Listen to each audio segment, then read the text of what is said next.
Hello everyone. In this session we are going to see about the various components of the robot. The first component is body. So the entire body, like human being, the eyes are the organ used to view the scenario, and uh, hands were to do the task and legs were walking. Similarly, the joints and links were available in the robot body to do the task assigned by the human being. And then second one, effectors are also known as end effector. The base of the manipulator or end effector is fixed to the body, and its other free end, the end effector, is attached. So it is expected to perform task normally performed by the palm and finger arrangements of the human arm. And then actuators. So in case of human beings, the power of the movement of the arm, the palm and fingers, is provided by our muscles. Similarly, for the movement or locomotion is provided by the motors. So the motors are considered as actuators, providing locomotion in robots. And three types of, depending on the source of energy: electric, hydraulic, and then pneumatic. And then sensors.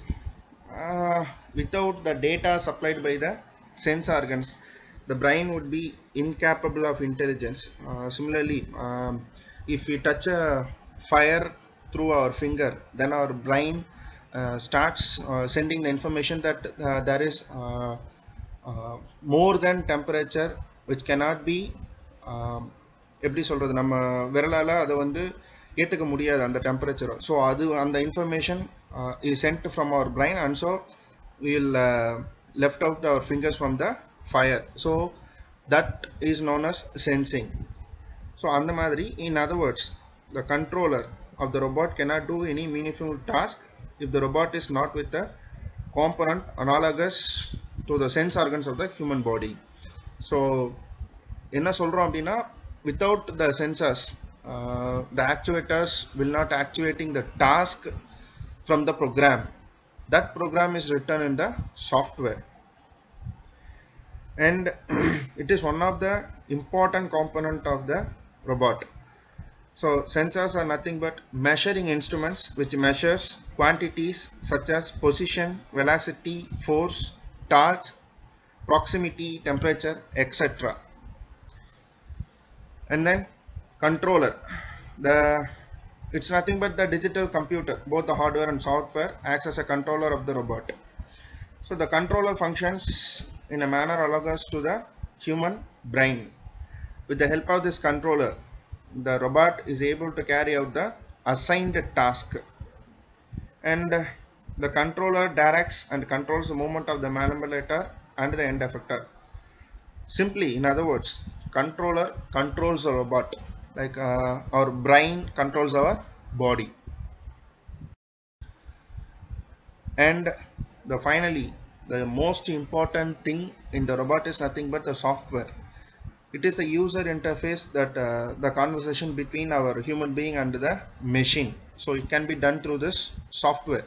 So இந்த software மூலயமா தான் நம்ம என்ன பண்ண முடியும் அப்படின்னா, நம்மளோட thought, so like in our brain. So இப்போ நம்ம ஒரு விஷயத்த பண்ண சொல்கிறோம் அப்படின்னா, அதை எப்படி நம்ம மிஷினுக்கு சொல்ல முடியும் அப்படிங்கிறது through this software. Like in a movie called Endiran, the neural schema, and that neural schema is nothing but the program. So simply, if this then that, if triple t.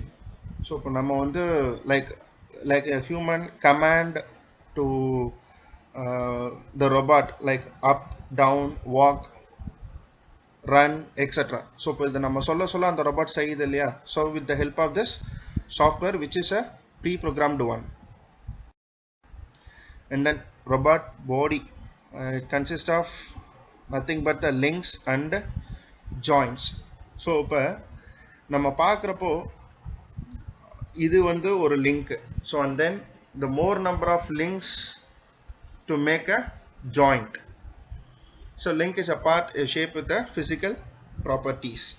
A joint is a constraint on the spatial relationship for two or more links. So it can be clearly understandable from the types of joints. So first one பாருங்க, like a ball joint which allows rotation around x, y and z axis. So ஒரு ball joint இருக்கு அப்படின்னா like we can bend these two bars or nothing but link. So with this x direction and then y direction and then z direction, like pitch, yaw and roll. Through this ball joint we can able to get all these movements. And regarding the second one, it's a hinge joint which allows rotation around z axis only. We cannot able to move either in x or y direction. And the last one is a slider joint which allows only translation, like this moment only. So these are just examples for the types of joints. And the degrees of freedom. Joints constraint free movement measured in degrees of freedom. So joints என்ன பண்ணுது அப்படின்னா free மூமெண்ட்டை constraint பண்ணுது. So அதை எது மூலயமா measure பண்ணுறோம் அப்படின்னா degrees of freedom. So link starts with the 6 degrees of freedom, like translation and rotation around 3 axes, which means x, y and z.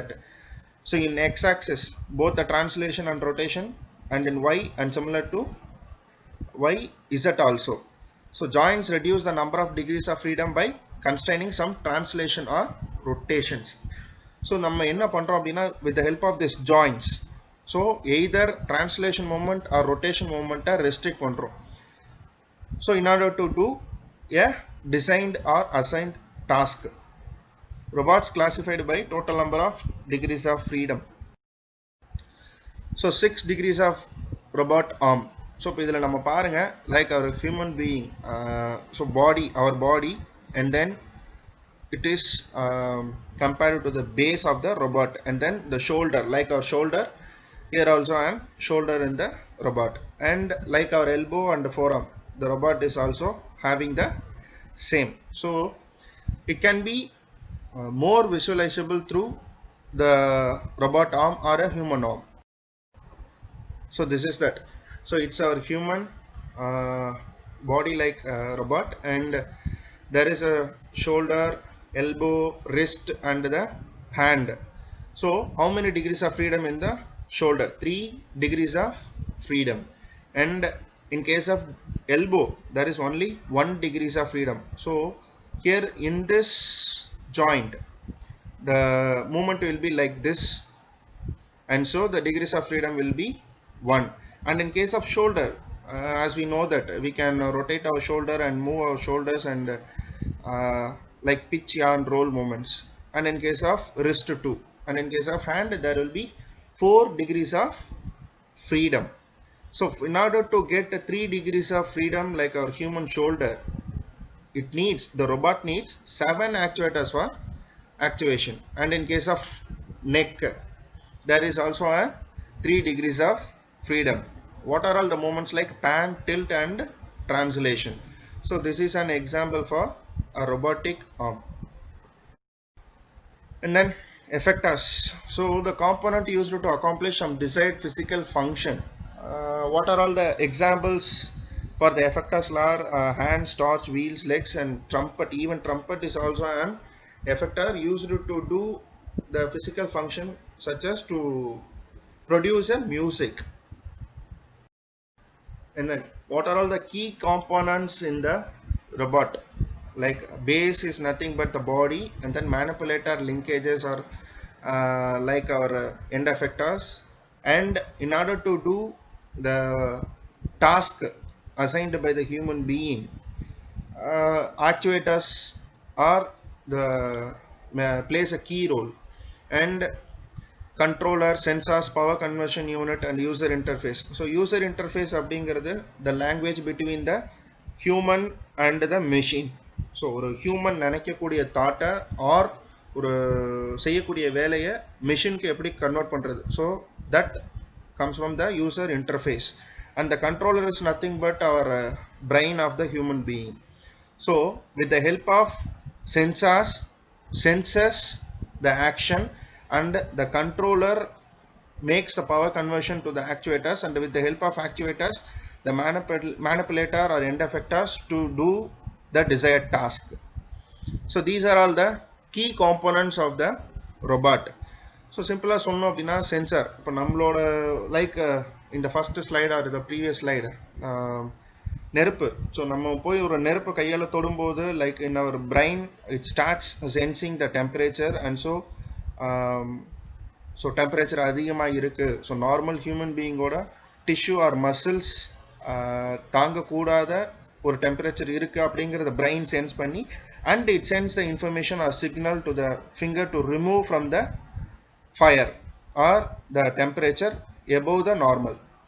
So அது என்ன பண்ணுது, அந்த power conversion unit is nothing but that signal from the brain to the muscles. So and so the muscle makes the finger to move from the fire. So அந்த muscle தான் நம்ம கிட்ட இருந்து என்ன பண்ணுது, from the brain signals அதுலேருந்து அந்த டெம்பரேச்சர்லேருந்து கையை எடுக்க சொல்லுது. And the controller is nothing but the brain, actuators are nothing but muscles of the human body, and then manipulator, linkages or end effector is nothing but our finger. So this is one of the example. And then robot base.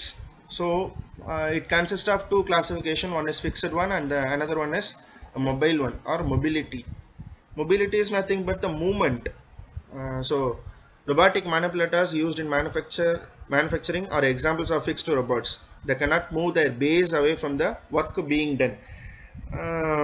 So to clearly understand this base, fixed base, manufacturing industries are like automobiles. So for automobiles la assembly section la like inline assembly, there are number of assembly types, and in order to give a clear cut example, I'm giving this example like inline assembly. The base of the robots are fixed one. So the movement of the automobile parts are through inline like a conveyor. So ஒரு கன்வேயர்லேருந்து என்ன பண்ணுவாங்கன்னா body parts like இந்த first work station chassis வச்சுருப்பாங்க, and இந்த consecutive work stations windshield, door, beadings, engine assembly etcetera. So இது எல்லாமே அடுத்தடுத்த work ஸ்டேஷனில் வச்சுருப்பாங்க. ஸோ ஒவ்வொரு ஒர்க் ஸ்டேஷன்லேயும் robotsோட பேஸ் இருக்கும், எண்ட் எஃபெக்டர்ஸ் இருக்கும் to do the desired task. And in case of mobility, mobile bases are typically platforms with wheels or tracks are attached. Instead of wheels or tracks, some robots employ legs in order to move about. So இப்போ இதில் பார்த்தீங்க அப்படின்னா the entire robot is in mobility. So either it can travel through off-road or on-road, not like in a flat road. So it can be travel through many number of terrains.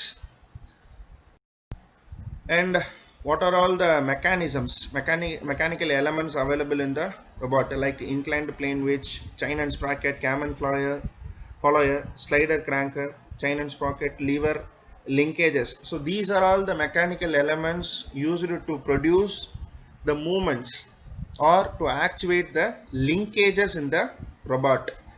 So in case of gear rack and pinion, so either this gear is rotated, then this translatory motion will be produced. And in case of cam and follower, like in our two-wheeler, it is used to produce the valve opening and closing. And in case of slider crank, so either the translator motion is converted into rotary, or rotary is converted into translation. And in case of chain and sprocket, the driven and driving, this type of power transmission is available. And in case of lever, like a switches, and also example for linkages. So these are all the mechanical elements to produce the movements in the linkages. And with this session is ended, and in the next session the other topics will be covered. So என்ன ஒரு comment இருந்தாலும் you can put in the comment box, or if there is any clarification or doubt, you can also chat in the chat box or comment section. And do subscribe the channel. It will be more support for me. It gives more moral support. So என்னால உங்களோட அந்த encouragement வந்து with the help of the subscription and the likes and comments, so it gives me more energy to do more number of videos. Thank you.